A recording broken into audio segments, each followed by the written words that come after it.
Well, Noam, the last time we were with you here on the Watchman Show, we were in Sderot along the Gaza border. Now we are on the majestic Dead Sea. What are we doing here? Half of my adult life I've been dealing with the security situation on the Gaza border. Yeah. And I need to do something for my own soul, I'll be honest.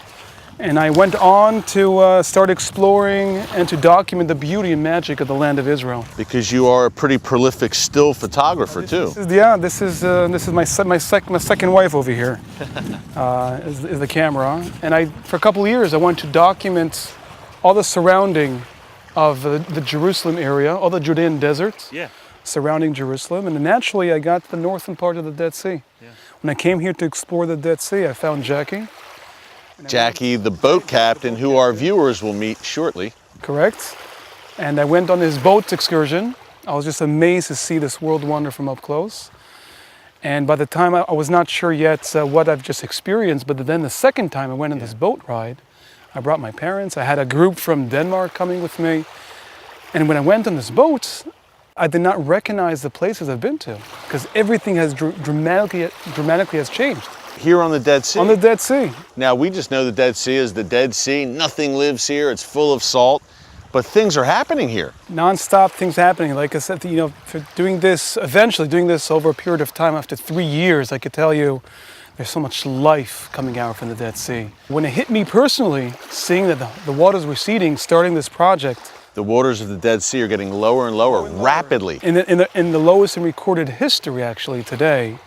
And realizing that I'm actually the first one to document the Dead Sea on the boats over a period of time. And I realized the content I had, I got a lot of interest, if it's through the media here in Israel and abroad. And I was able to really capture and visualize the receding water level, but at the same time, I was able to share with people around the world the beauty and a mystical aspect of the Dead Sea. Yeah, in a spiritual place, a prophetic place, as we'll discuss, a biblical place, many mentions of the Dead Sea one day in the future, coming back to life. Right now, though, you and I are going to go with Jackie, the only boat operator on the entire Dead Sea, for quite an adventure today. You're taking us where now? I believe there's a salt island here in the Dead Sea? Yes, we'll be seeing all these different geological phenomena appearing outside the water, showing how there's life in the Dead Sea, specifically creating these beautiful formations coming out from the water, calling it the salt chimneys. Yeah. We'll try even to explore fish in some of the sinkholes in the fresh water ponds. Along the shorelines here. On the shorelines where there's a lot of vegetation going on, just showing how there's life that can actually be created over here on the Dead Sea shores. Yeah, you know, the Dead Sea is such a tourist attraction. People come here to float, obviously, on the salty waters, to get the minerals. But the exciting thing that we're going to show people today, Noam, and you're going to lead the way, is that the Dead Sea is coming alive. It's not so dead anymore. It's definitely coming alive, for sure. Noam, lead the way. Let's go. Okay, here we go.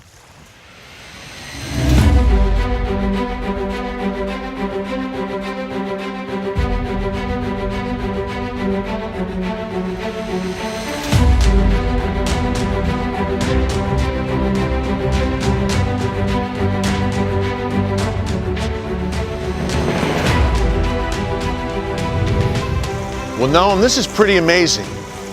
We are actually walking right now on an island of salt in the middle of the Dead Sea. But this island of salt that everyone can see right now, this was not visible just a short time ago, right? What's going on here? Correct. Actually, where we're walking right now was emerged out of the water like a month and a half ago. That's all. We're literally walking the lowest place on Earth, and specifically on this new salt shore, and that's the awe of it, of really capturing what we're dealing with right here. Noam, this is absolutely stunning. I can't believe I'm standing here in the middle of the Dead Sea on an island of salt, number one. But number two, what's happening here? I mean, what's going on? This island, like you said, was not here too long ago. Now we're here. We're in the middle of the Dead Sea. The salt island is here. What is going on? Well, the truth is, a year ago, we were just exploring the upper level right over here. Yeah. So this is completely new, emerging out of the water specifically. So this is considered literally the lowest surface on Earth, specifically. And because right now we are at the corner we have a lot of waves coming in, which Yeah. are splashing into the side curve over here, which are creating these gorgeous salt stalactites, Right. which are one-of-a-kind thing to be exploring over here nonstop. And these things, we can have a closer look. Yeah, right over here. Look at this. They're still dripping. Look at this. They're still Yeah. dripping. See that? Wow. They're still dripping over here, is because when you have splashes of the water with all the salt and minerals, eventually drops down and creates these stalactites. As stunning as it is visually, and it's a salt castle in the middle of the sea, it's not exactly a good thing, right? Because the water is receding. Correct. And that's not good. I mean, this is right now, we're talking about in the lowest in recorded history, the Dead Sea is in Wow. the lowest. At the same time, part of, being born and raised in Israel, trying to see the optimistic or the positive aspect of it. What's amazing to be exploring the Dead Sea shores in the past 3 years is, on one hand, the water is receding. We Right. are losing the Dead Sea, this world wonder. Yeah. At the same time, being exposed to the magical formations appearing outside the water, Yeah. the magic and beauty. That's the contrast of this very interesting Yeah. story, very interesting, one-of-a-kind place we have here in Israel. Tell us a bit more about some of the minerals and some of the ways the Dead Sea and what's here really blesses the world. For sure. I mean, you have a combination of 26 minerals in the Dead Sea. Okay. And actually, a lot of these minerals, they provide up to 25% of the world's agriculture, okay, Wow. which are feeding up to 1 billion people. These minerals, where These we are minerals right at now. the Dead Sea. So, and the fact it's called the Dead Sea, it's everything but being dead.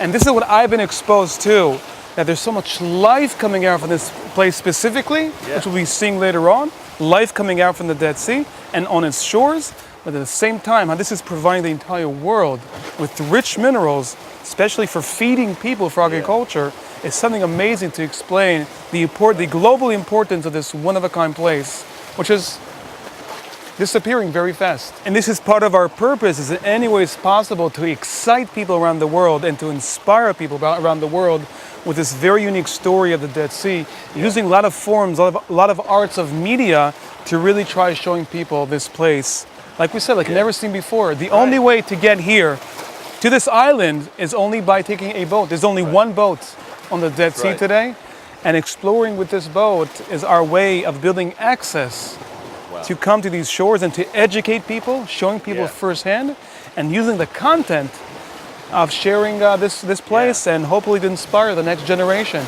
to speak up for the heritage of the land. This is cutting edge stuff, number one.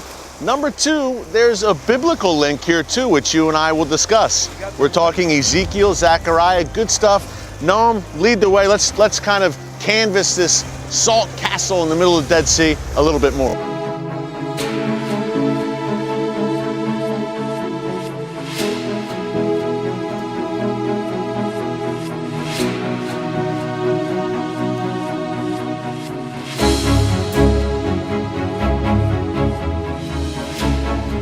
Noam, hey, we're here on this boat, the only boat on the Dead Sea.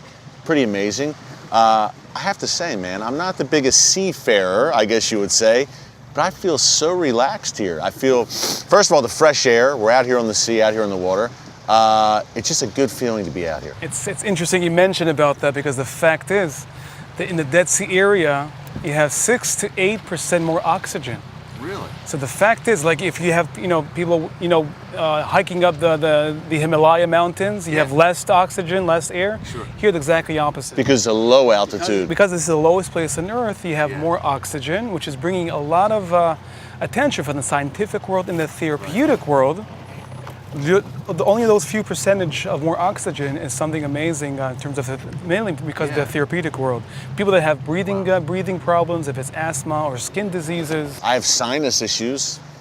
everything here just opens up. There's actually also signs about anxiety that over here you're being treated for that because you naturally feel more calm over here because you actually have more oxygen. There's even signs behind the diabetes getting treated over here. So again, I'm talking about the Dead Sea as a political term. Yeah. Exactly the opposite, providing so much life for people, not only, like we said, around the world with the minerals, but people coming here from the entire world to be treated because it's very unique atmosphere. Yeah. That's how special and unique this place actually is. Right. The Dead Sea is also known as a huge spiritual place with the biblical stories out over here. Yeah. Even though it started off as a curse in the biblical time, Right. this curse has been over, and now it's this time of prosperity, where you have the life coming out from this place. So the first time we went to explore the Dead Sea with this boat, we went to explore the shores, seeing the sinkholes, which is considered a devastating aspect for the entire environment, closing off roads, closing off beaches, but at the same time, seeing these sinkholes, fish, small fish coming out, something amazing. In the Dead Sea? In the Dead Sea shores. In the area, yes. But for still. sure, yeah. So, Wow. so part of us being out here in the Dead Sea, this political term called the Dead Sea, even though it's the Salton Sea in Hebrew, it's, like we said, everything but being dead. And where we're going right now is seeing literally the life coming out specifically from the Dead Sea waters. And later on, we'll try exploring the shores to actually locate some of these fish. Some of these living organisms along the shoreline of the Dead Sea, as you said, Noam, anything but dead. And we're going to discuss the biblical link. We're talking Ezekiel, Zechariah, prophetic stuff. But first, Jackie, let's go to those salt chimneys. Yalla, let's go.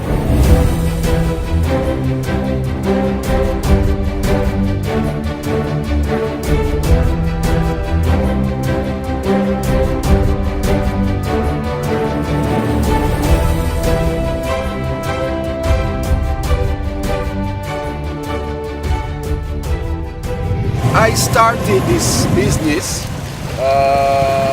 6 years ago. And 7 years ago, when we tried to write the Dead Sea in UNESCO as one of the wonders of the world, I had a smaller boat, and I used to take photographers, because there've been photographers from all over the world, and just to see the beauty. And from that, I started the business, and my business is actually an awareness tool. And the idea is to bring awareness to the Dead Sea and to show people what there is to lose. You know, I don't want to show the darkness and the despair and that. I want to show the future. You know, I want to show what there is to lose. And by that, to try to help to save the Dead Sea. Now, what I'm doing is awareness tools. For me, everybody that gets off the boat has to be an ambassador for the Dead Sea.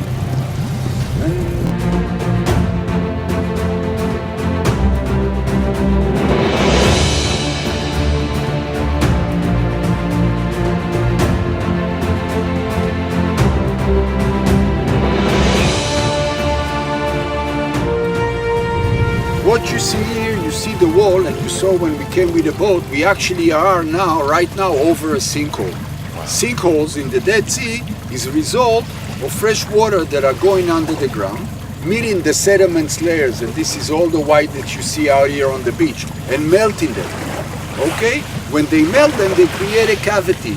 Now, if we have a freshwater spring that is going under the sea, and it's going through sediments layers, it will melt them. So we do have sinkholes that also occur under the water. Fresh water on the shoreline of the Dead Sea. Look at this. And this is pretty recent, right? Yeah, these are actually sinkholes, what we're seeing over here. Okay. So on one hand, it's a devastating aspect of the land violently, causing huge holes. Kind of an environmental disaster, I guess you would say, right? An environmental disaster. On the other hand, it's a beautiful aspect of it. It's a little oasis here. At the same time, this is fresh water. These sinkholes are basically fresh water Gotcha. that are melting the sediments of the water itself, of the salts, causing cavities and having basically the earth to collapse. So that's what causes the sinkhole. Correct. And some of these sinkholes, again, the different colors that we saw beforehand, is because of different minerals that actually are in the sinkholes themselves. And they're popping up all along the shoreline of the Dead Sea. Actually, one of the most rapid places in the world you have over here of the sinkholes, which are causing disasters. We have to close down roads, beaches because of that. Near the Dead no Sea. infrastructure of this region because no insurance company will give you a place to build anything. On the other hand, again, this is the contrast of it, all the life coming out from these sinkholes. Wow. I mean, we just heard birds. You have bird migration right over Yeah, here. it's a marsh Look at all this here. vegetation. Yeah, there's lush vegetation here. There's birds. We hear them chirping in the background. There's massive migration coming through here, Noam. Right. And there has been sightings, including by yourself, of fish. Yeah, correct. In this single this fresh specifically, water. actually, Yeah. we saw some small fish. We do not see them right now. Yeah. But overall, I mean, the hiding. fact you have vegetation just shows that salinity went down here, and you can actually have living creatures over here. I think of the book of Zechariah that says, waters will flow from Jerusalem to the eastern sea. This is to the east of Jerusalem, the Dead Sea. And you think of the book of Ezechiel, chapter 47, Noam, it talks about the salt sea becoming fresh, of fishermen working at the Dead Sea. And we see a glimpse of this now coming to fruition. Look, this is fresh water in front of us on the shoreline of the Dead Sea. You get a chance to see this up close. This is amazing. What do you think of all this? Special. This is exactly it. Experiencing prophecy coming true, being part of it, being involved with it is something so spiritually uplifting. And yeah, this is what we're seeing right now. You see with your own eyes this beautiful vegetation happening here. Just shows that there is life coming out from the Dead Sea. And sometimes when we're lucky, we can literally see fish coming out from these different sinkholes. And you've captured still photos of them. You do great still photography here on a regular basis. Yeah, thank you. Yes, this is what I do. Yeah. It's to document, to keep on exploring, to document. And my first time I came out here, I literally saw fish and I took those pictures, not realizing these pictures, what kind of significance this has to the entire world, spiritual world. You know, the God of Israel is moving, and Israel, his land, is at the center of it. It's amazing to see. And what a privilege to be here, Noam. Thank you so much, Very much welcome. for bringing us inside the miracles that are taking place at the Dead Sea today. It was a real privilege, my friend. Keep up the great work. great.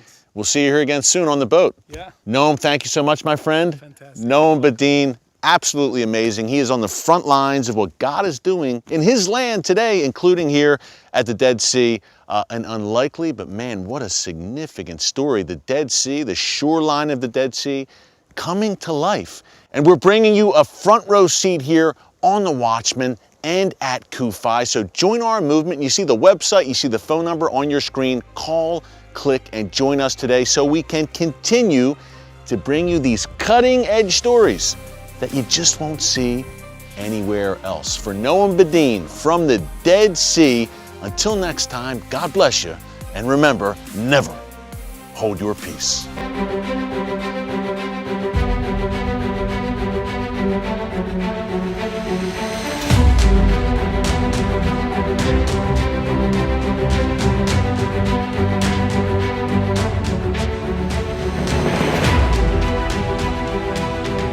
Noam, this is one of the highlights of our adventure here on the Dead Sea. These are the salt chimneys. They're right below us. Look at these. This is the life emerging out of the water, literally, as we speak. Yeah. And the fact is how these actually created, you actually have fresh water springs coming from the Hebron and Jerusalem mountains, underneath the ground, underneath the Dead Sea. And in this kind of high salinity of water, fresh water and salt water do not mix. So somehow you have these streams of fresh water. Coming from Hebron. Coming from Hebron, correct. Yeah. And the microorganism, okay, their job is actually somehow they cause the screel of the salt to go around them, creating the sleeve of the salt, okay, and inside of the fresh water actually goes inside.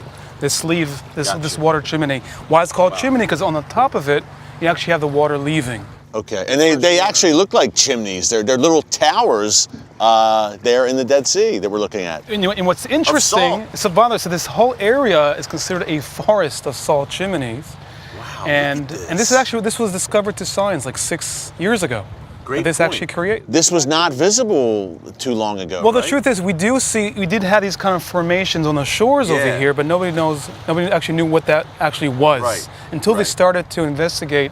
About a couple of years ago, all these different research about saving the Dead Sea, they basically realized about this unique geological phenomena that's actually happening these days because of the water level receding. I've never seen anything like it, Noam. And you mentioned saving the Dead Sea, and that's one of your life's missions. Why did it get like this? You know, we're talking about the water receding. How did this all kind of unfold? Why does the Dead Sea need saving? It's not a question of water going out, leaving the Dead Sea. There's no water coming into the Dead Sea. So it's very easy for green parties putting the focus on the industry, on the industrial, and the companies, on the all the companies in the south pumping out the water. That's only 30% of the problem. Wow. The major problem of the Dead Sea, why we're losing the Dead Sea, is because the historical flow has almost been dried out. We're talking about the Jordan River, the Sea of Galilee.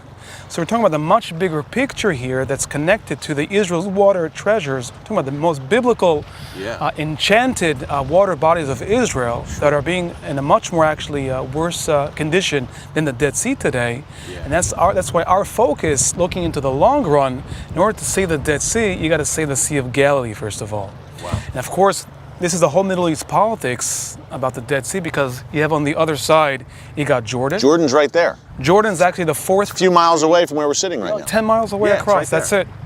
On the other side of the Dead Sea. But the thing with Jordan, this is like the fourth country in the world having the least fresh water per capita. Wow. They have no drinking water whatsoever. There's a water crisis in the Middle East. The entire Middle East, for sure. Actually, the almighty rivers of the Middle East have been dried out for the first time in history. The Tigris, the Nile, this is the first time in history these water bodies have been dried out. Overall, the solutions for Israel, for water management, for water technology, this is a model case of the entire world. Mastering the Dead Sea, saving really the Dead Sea, and this is what brought me to really see the potential, is a model case of the entire world, and specifically for the Middle East. Yeah.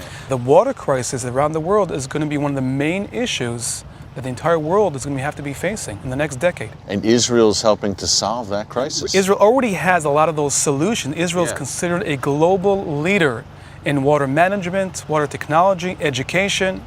Already now you have a lot of cooperation with countries around the world. Yeah. And like we said, being involved with the Dead Sea and having a vision of really saving the Dead Sea on the long run can be a model case for the entire Middle East and also around the world.